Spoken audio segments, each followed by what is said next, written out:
Kalau ada orang-orang bertanya, ya, idza sa'alaka ibadi anni fa inni qaribun, aku dekat. Ujibu da'watad da'i idza da'ani. Aku akan menjawab doanya orang yang berdoa apabila dia berdoa. Aku akan menjawab permohonan orang yang memohon apabila dia memohon. Aku akan menjawab permintaan apa yang diminta apabila dia meminta. Ini kata-katanya. Kalau diminta baru Allah kasih. Ibu diam-diam baik di rumah tidak minta-minta, kayak mana Allah mau kasih? Allah kan tahu, Ustaz. Ya Allah tahu. Tapi Allah pengen ibu minta. Itu kata kuncinya, mau minta apa enggak sama Allah. Cara mintanya, kalau mereka enggak bisa. Mereka minta ke Nabi supaya minta ke Allah. Ya, maka ayat ini cerita Nabi Isa atau kaum Nabi Isa. Kalau yang tadi cerita kaum Nabi Musa. Yang satu kasusnya Al-Baqarah, yang ini kasusnya Al-Maidah. Ya. Nah, sekarang kita lihat surat Al-Baqarah yang di rentetan ayat-ayat puasa. Ayat puasa ayat berapa? Masya Allah. Itulah karena ibu-ibu rajin membacanya. Jadi ingat langsung. Ya. Al-Maidah ini kisahnya. Ibu lanjutkan aja sendiri nanti masing-masing mentadaburinya di rumah. Al-Baqarah yang tadi kisahnya di ayat 67 dan seterusnya itu. Nah, sekarang kita lihat di cerita Ramadan.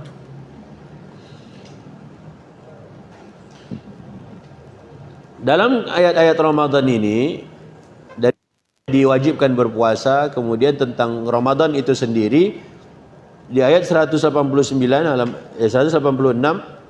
wa idza sa'alaka ibadi anni fa inni qaribun. Apabila ada hamba-hambaku yang bertanya tentang aku padamu wahai Nabi, maka jawablah apa? Aku dekat. Kemudian apa? Ujibu, aku akan menjawab. Da'wata, dakwah. Apa dakwah? Seruan. Seruan itu apa? Ajakan. Berarti aku akan menjawab ajakan ad-da'i, orang yang berdoa. Kapan Allah akan menjawab seruan orang yang berdoa? Idza, apabila da'ani, dia memohon padaku, dia berdoa. Allah kalau kita minta Allah kasih. Tak minta pun dikasihnya. Tapi Allah pengen kalau ibu minta. Pengen minta apa, Bu? Masa kan Allah tak mampu buat ibu-ibu itu hafal juz amma kan? Jangan-jangan ibu tidak doa. Siapa yang pernah doa hafal juz amma? Enggak pernah doa sih. Jadi sindir-sindir terus. Nah, habis ini apa doanya kira-kira? Ya Allah.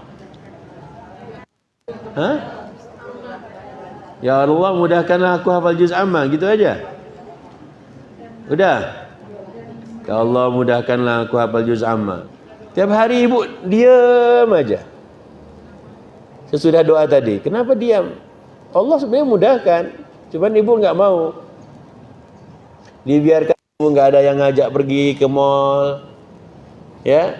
Kemudian dibiarkan ibu nggak banyak aktivitas, tapi kita yang nggak mau. Sebenarnya Allah sudah siapkan waktunya. Ya, malam hari itulah sesungguhnya waktu terbaik untuk bersama Quran. Siapa yang malam-malam ke mall? Siapa yang malam-malam all shop? Nggak ada juga kan? Justru sebenarnya mudah, belum kita minta Allah udah mudahkan. Tapi kita suka nggak ngerasa tuh Allah sudah kasih. Oke ya. Ujibu da'watad da'i idza da'ani. Aku akan menjawab seruan orang yang berdoa, permohonan orang yang berdoa apabila dia berdoa. Ustaz, tafsirnya kok enggak begitu, Ustaz? Iya, memang enggak begitu tafsirnya. Tapi sebelum Allah sebutkan tentang doa ini, Allah tegaskan dulu Allah itu dekat. Allah apa? Qaribun. Berarti dekat didahulukan sebelum apa?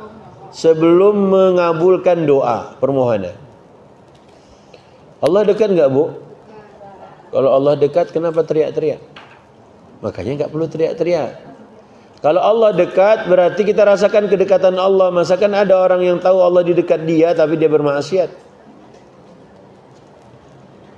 Nah, kalau dia tahu Allah dekat mengawasi dia, mengapa dia masih suka ngomongin orang lain? Nah, yang kayak begini tuh harus kita sadari. Allah dekat, berarti Allah mengawasi, Allah tahu. Kenapa masih sedih? Kenapa masih ngomongin yang tidak baik? Kenapa masih lupa? Dan seterusnya. Itu harus kita pikirkan sama-sama. Karena orang-orang yang masuk neraka jahanam nanti itu kenapa? Karena malas mikir.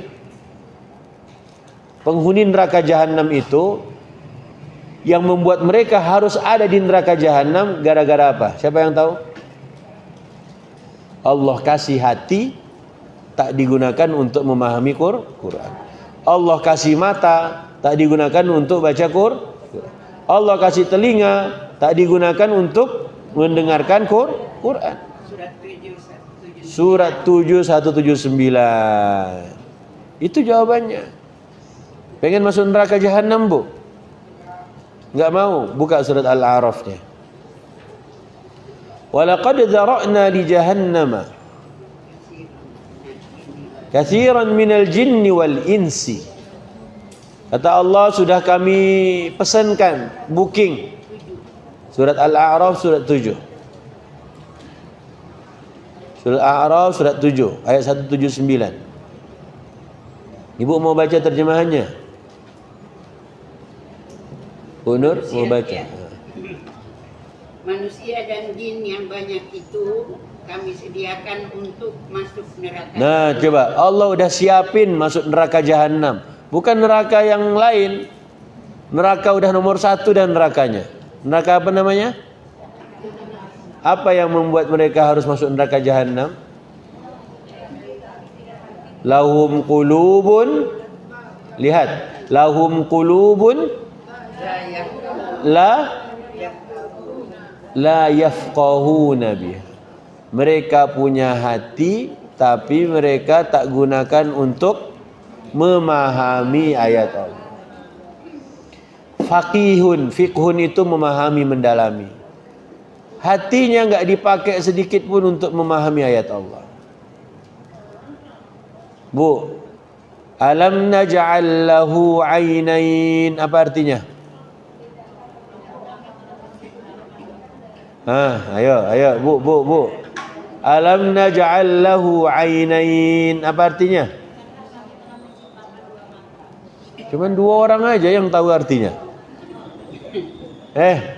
Bu. Siapa yang bikinkan 2 mata? 2 mata dari siapa? Bukan dari ayah. Bukan dari ibu. 2 matanya tak digunakan hafalin juz amma. Buat apa? Lihat all shop.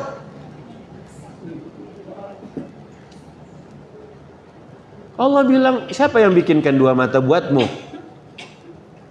Kemudian apa lanjutannya? Alam naj'al lahu 'ainain. Berikutnya apa? Walisanan wa syafatain. Lidahnya ada berapa, Bu?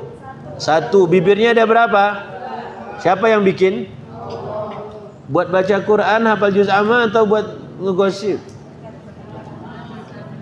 Ayo jawab. Allah cuma nanya doang. Semua Allah ingatkan di juz amma. 2 matamu, aku yang bikinkan. 1 lidahmu, 2 bibirmu, ku juga yang bikinkan. Lanjut ayat berikutnya. Wa hadainahun najdain. Ada jalan ke surga, ada jalan ke neraka. Pilihan di tangan ibu. Ibu pilih yang mana? Surga, neraka? Syarat surga hafal juz amma. Udah hafal belum? Ustaz, masa itu aja? Untuk lihat.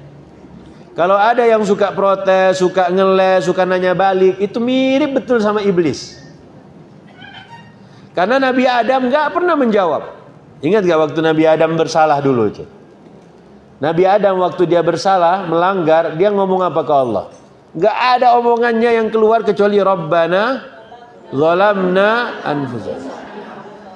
Ada yang melanggar, disuruh sujud, tidak mau sujud. Dia bilang, Mas, kan aku lebih keren. Siapa yang begitu, Bu?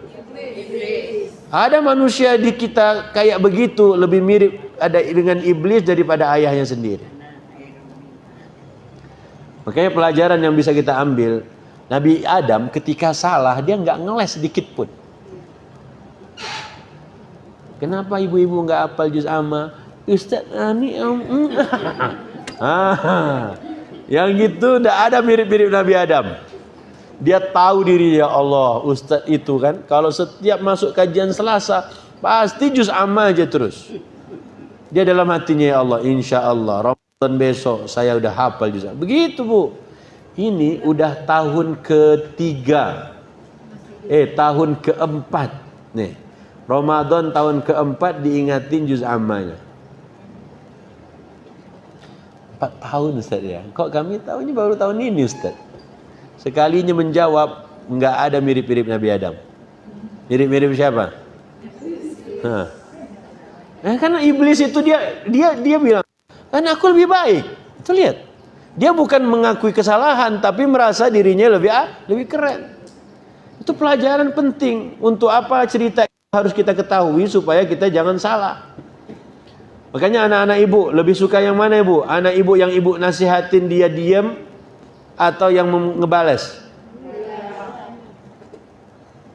Harusnya kita begitu juga. Dan memang harusnya begitu kayak ayah kita Adam. Beda dengan iblis. Udah dikasih tahu ngebales lagi. Kamu yang begitu, lu yang gitu, kamu. Udah. Iblis semua jadinya. Oke, belajar untuk diam. Ya, kalau bisa bicara baik, bicaralah. Kalau tidak bisa, diam. Kayak kata Ustaz Abdul Somad kemarin, jurus menghadapi ibu itu ada 3. Nomor 1, nomor 2, nomor 3. Tidak usah dibalas. Ya, memang keren Ustaz Abdul Somad tuh. Ya. Oke, kata Allah Subhanahu Wa Taala barusan apa? Wa hadainahun najdain, sampai di situ. Berarti Allah kasih tahu mata Allah yang kasih 2. Kalau 3 bukan lah ya. Ada yang matanya 3, Ustaz. Ya, semuanya 2. Yang kedua, 1 lidah, 2 bibir. Kalau tak ada dua-duanya, oke, baca lanjut Al-A'rafnya, Bu. Pertama Allah kasih apa tadi? Qalbu, tapi tak digunakan untuk memahami. Enggak mau paham dia. Baca juz amma, baca ayat yang tadi, mata, 1 lisan, 1 lidah, 2 bibir, dia enggak paham. Yang ini calon-calon cikal bakal penghuni Jahannam. Yang kedua, Allah kasih apa lagi? Walahum a'yunun la yubsiruna biha. Dikasih mata tapi tak digunakan untuk melihat tanda kekuasaan Allah, tak digunakan untuk melihat ayat-ayat Allah. Ini cikal bakal penghuni neraka Jahannam. Maukah kita di dalamnya? Mau dalam neraka Jahannam? Apa yang diminta pertama kali oleh penghuni neraka besok? Air. Akhirnya dia faham. Rame-ramelah dia sedekah air. Makanya ACT itu udah bikin sekarang program air wakaf. Oh, kita jangan kalah Munawarah. Munawarah jangan kalah juga. Siapkan mak-mak ini paling rajin. Oh, Ramadan besok ada bagi-bagi air minum di Masjid Munawarah. Siapkan sejak sekarang. Airnya Ustaz, enggak, pitihnya. Ya kan? 1 dus berapa? Saya 1 dus pun. Saya 1 dus. Saya 10 dus. Nanti habis enggak? Jangan mikir habisnya. Pokoknya harus dihabiskan. Ada orang nanti datang lewat di Masjid Munawarah, kasih. Bapak dari mana, Pak? Oh, saya perjalanan dari Palembang. Oh, ini bawalah 1 dus, 2 dus, bawa. Jadi pokoknya bagi-bagi air aja. Itu justru apa? Dia pakai otaknya ini. Oh, penghuni neraka besok nomor 1 yang diminta adalah air minum. Pelajaran pekan lalu, ya kan? Terus dia belajar lagi. Oh, Rasulullah bilang sedekah air minum itu pahalanya mengalir. Bagus. Dia pun ingin lakukan.